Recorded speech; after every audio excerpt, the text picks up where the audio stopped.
Good morning my dear friends. आप सभी लोग का एक बार फिर से English junction by Harivansh sir पर बहुत बहुत स्वागत है। मेरे मित्रों, आप सभी को एक बार फिर से प्यार भरा नमस्कार। मेरे प्यारे व्यूअर्स, मेरे मित्रों, माय डियर स्टूडेंट्स, मेरे प्यारे प्यारे विद्यार्थियों, आप सब लोग फटाफट इस चैनल को पहले सब्सक्राइब कर लें, फिर आगे हम लोग कुछ काम करते हैं। कुछ नई नई बातें हर समय आपसे मैं करता रहता हूँ, कुछ नए नए टिप्स आपको देता रहता हूँ, कुछ नई जानकारियाँ देता रहता हूँ इस चैनल के माध्यम से, क्योंकि हर किसी से मैं ऑफलाइन तो नहीं मिल सकता। बहुत से लोग होते हैं जिनसे मुझे ऑनलाइन ही मिलना होता है। तो मेरे प्यारे विद्यार्थियों, आप लोग के कमेंट्स अच्छे अच्छे आते रहते हैं, आप लोग इतने अच्छे से पढ़ते हो, सब कुछ सीखते हो, तो मुझे भी संतुष्टि होती है कि मेरे बच्चे से कुछ सीख रहे हैं। तो कुछ नए नए चीज़ों के साथ रोज़ नए आते हैं, तो आज भी कुछ नया ही है आपके सामने, जहाँ लड़के अक्सर कंफ्यूज होते हैं, अक्सर जो उनको दिक्कत होती है एग्ज़ाम में करने पे। इस समय जो सीरीज़ चला रहे हैं टाइम एंड टेंस के पार्ट 4 तक मैंने पढ़ाया हुआ है। तो जो लोग बच्चे नहीं देखे हैं, पिछली वीडियो में जा कर के वो लोग ज़रूर देख लें। Part 1, part 2, part 3, part 4 time and tense की एक सीरीज़ में हमने टेंस पढ़ाया हुआ है, present indefinite, present continuous tense, present perfect tense और प्रेजेंट परफेक्ट कंटिन्यूअस टेंस। ये सब सारी चीज़ों को आप लोग पढ़ लें। और आज चलते हैं एक नए टेंस की तरफ, जिसका नाम है पास्ट इंडेफिनिट टेंस।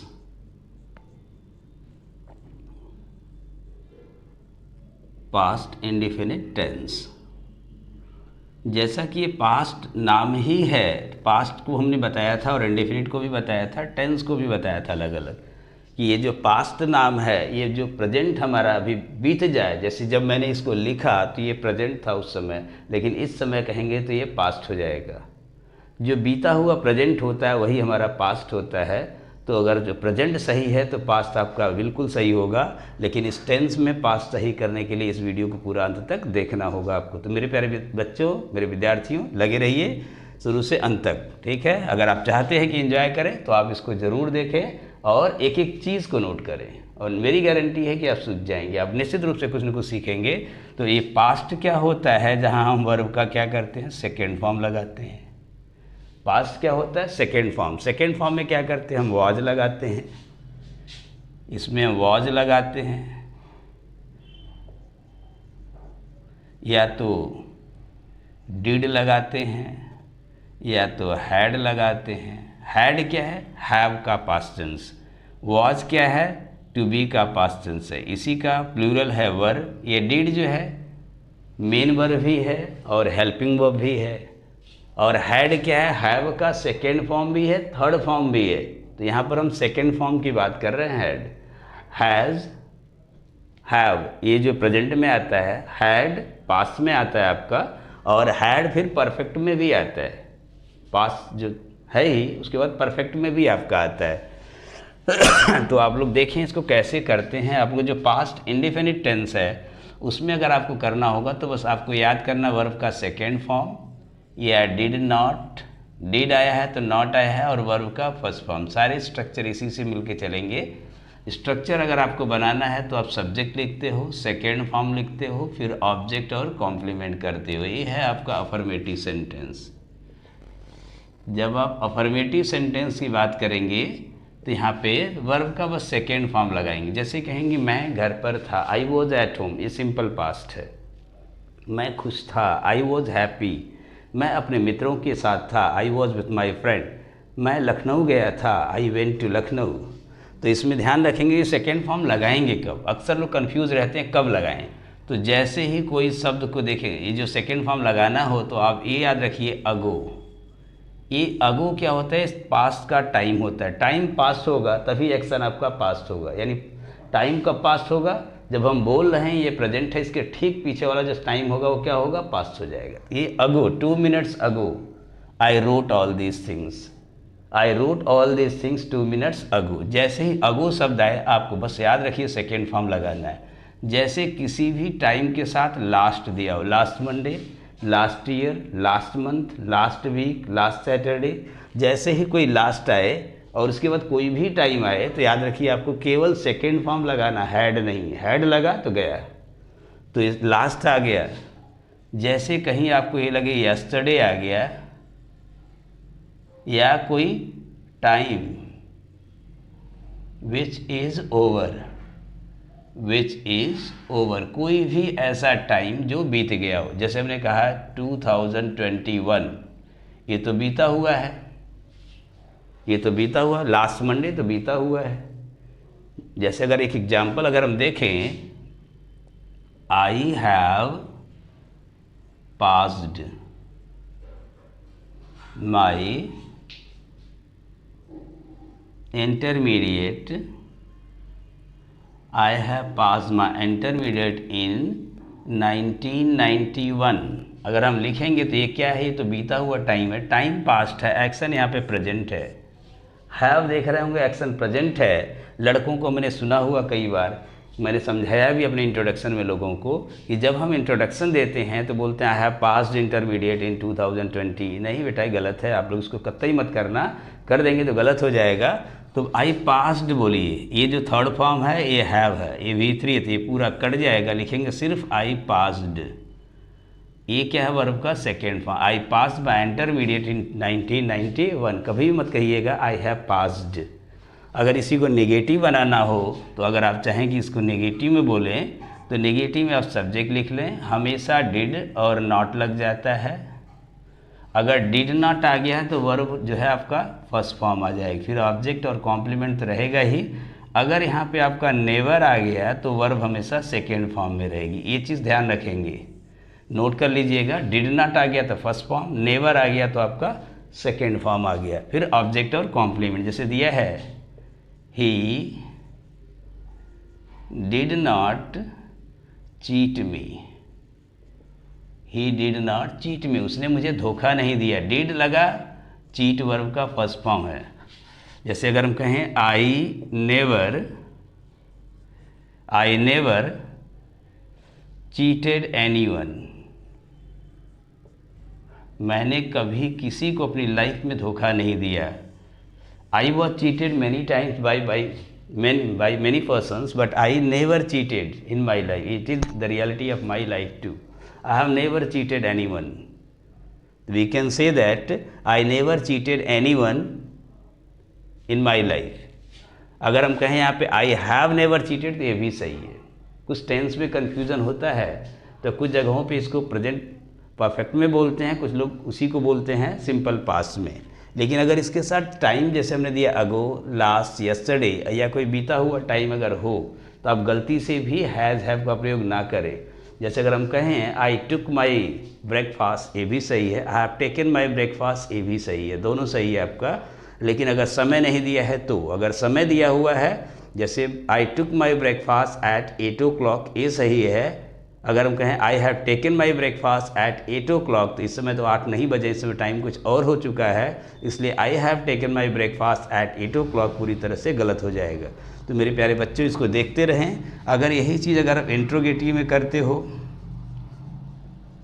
अगर आप इंट्रोगेटिव में इस सेंटेंस को करेंगे, इसमें दो चीज़ें आती है, कि यस नो टाइप का आता है। ये जो यस नो टाइप आता है वो क्या से शुरू होता है। कोई भी सेंटेंस जब क्या से शुरू हो तो यस नो टाइप हो जाता है। जब WH वर्ड से आए तो WH वर्ड में बीच में WH वर्ड आ जाता है, क्या, क्यों, कैसे, तब कैसे स्ट्रक्चर करेंगे। तो यहाँ पे ये देखिए डिड लगा देंगे, सब्जेक्ट और वर्ब का जो आपका फर्स्ट फॉर्म है और आगे जो लगा के क्वेश्चन मार्क। इसमें क्या है कि WH वर्ड जैसे आपका लगा, WH वर्ड के साथ डिड लगेगा, ऊपर वाला स्ट्रक्चर उतार दीजिएगा, सब्जेक्ट V1 प्लस ऑब्जेक्ट करके क्वेश्चन मार्क। जैसे हमने कहा did you go to school, did you go to school last Friday, क्या आप पिछले फ्राइडे को स्कूल गए थे। देखिए लास्ट आ गया तो यहाँ पे डिड सही है। हमने कहा कि व्हाट डिड शी बाई, अब देखेंगे यहाँ डिड लग गया ना तो ये बाई लगेगा, वर्ब का फर्स्ट फॉर्म। यहाँ पे बॉट वगैरह मत कर दीजिएगा, नहीं गलत हो जाएगा। दिया what did he by yesterday, उसने कल क्या खरीदा था।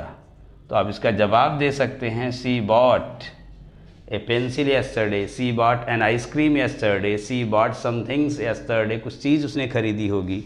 तो इस तरह से देख रहे होंगे इंट्रोगेटिव सेंटेंसेस को आप कैसे करते हैं, इसको आप लोग नोट कर लीजिएगा। लेकिन इसमें एक और WH वर्ड याद करिएगा, अगर हु आता है तो हु के साथ आप जो वर्ब का सेकेंड फॉर्म लगाते हैं, फिर ऑब्जेक्ट और कॉम्प्लीमेंट। जैसे हमने कहा हु ब्रोक दिस पेंसिल, इस पेंसिल को किसने तोड़ा। यहाँ देख रहे हैं ये पास्ट में कोई काम हुआ तो ये वर्ब का second form, who broke this pencil, who called you, who invited you, आपको किसने निमंत्रण दिया था जो चले आए। जैसे हमने कहा who taught you all this things, तो आप जवाब दे देंगे Harivansh sir taught me all this things. तो अगर आप इस चीज़ों को जानना चाहते हैं तो इसको कायदे से नोट करिए और एक एक चीज़ को कायदे से करते रहिएगा। और इसी के आगे कुछ और पॉइंट्स जो आप लोगों को पास्ट में आते हैं, ये ध्यान रखिए इसको कैसे करते हैं।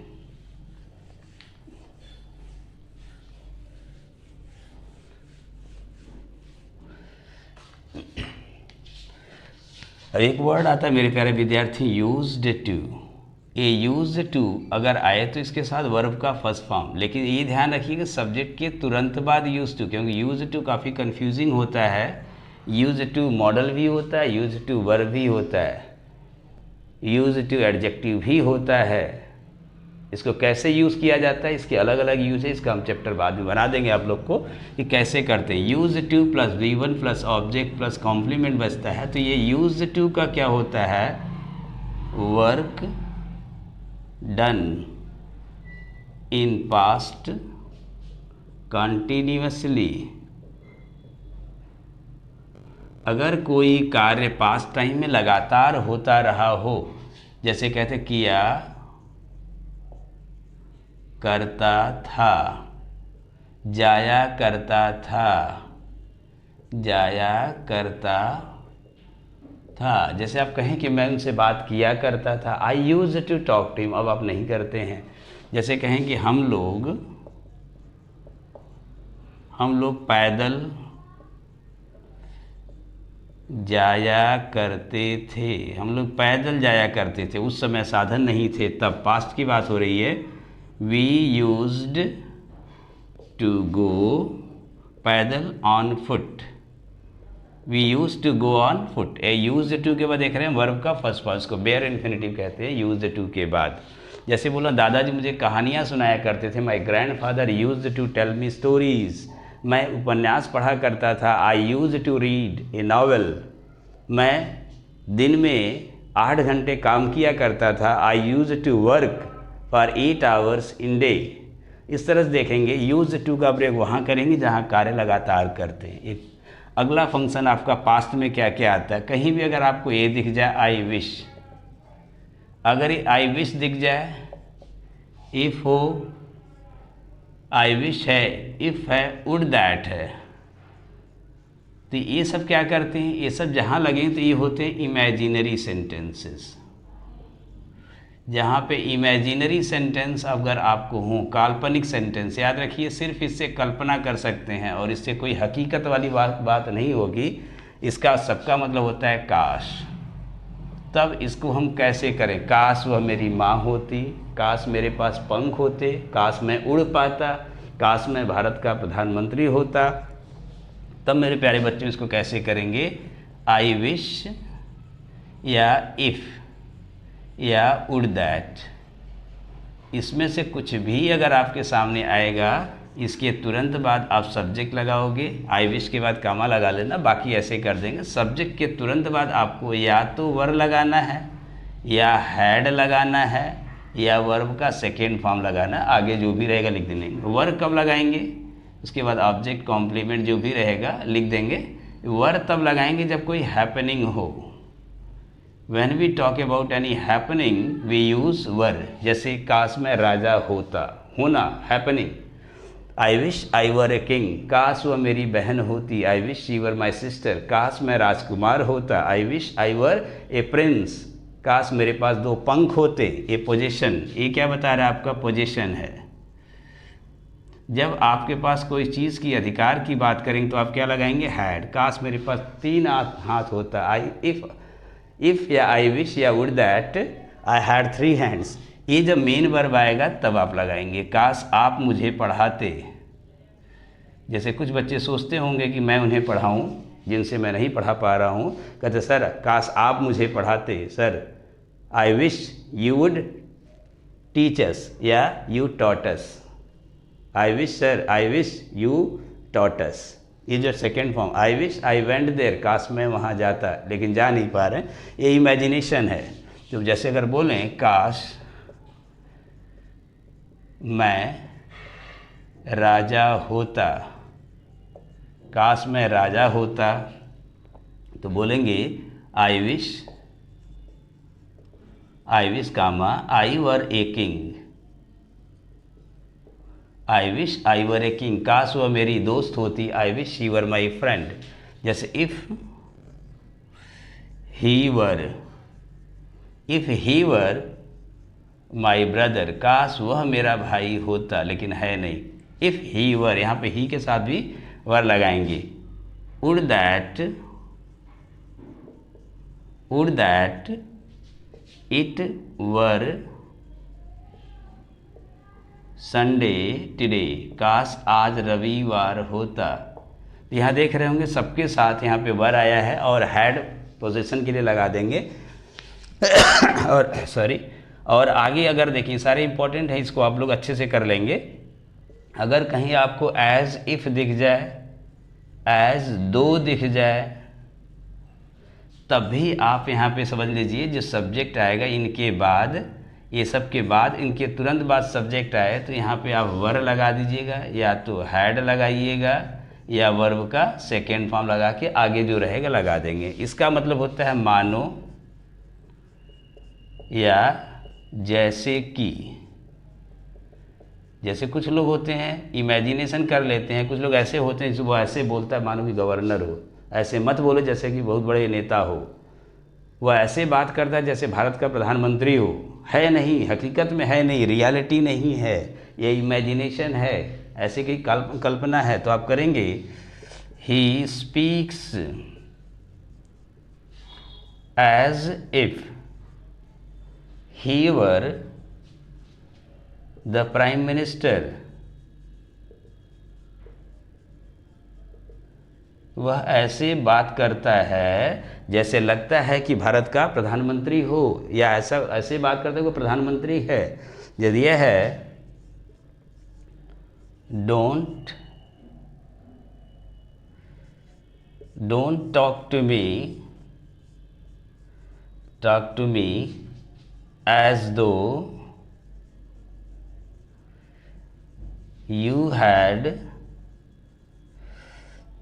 3 eyes, ऐसे मत बात करो कि तुम्हारे पास 3 आँखें हैं, ये सब कुछ दिख रहा है, शंकर जी बन गए हो।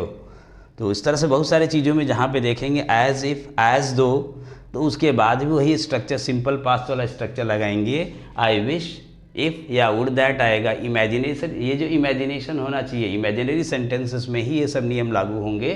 तो इसको आप लोग अच्छे से पढ़ लीजिए और अगली वीडियो का इंतज़ार करते रहिए। लेकिन जो लोग इस चैनल पर नए हैं, English junction by Harivansh sir पर, आप लोग फटाफट जितनी जल्दी हो सके चैनल सब्सक्राइब कर लीजिए, जिससे कि और भी इससे भी मज़ेदार टॉपिक आने वाले हैं, इससे भी इम्पोर्टेंट टॉपिक आने वाले हैं जो आप लोग के लिए काफ़ी फ़ायदेमंद होंगे, एग्ज़ाम में आएंगे। और इस पर प्रैक्टिस भी कराएंगे हम, ये कुछ दिन बाद, अभी पहले से कुछ चीज़ें ख़त्म कर लें तो एक एक टॉपिक पे हम प्रैक्टिस कोर्स लाएंगे जो आपके लिए काफ़ी फ़ायदेमंद होगा।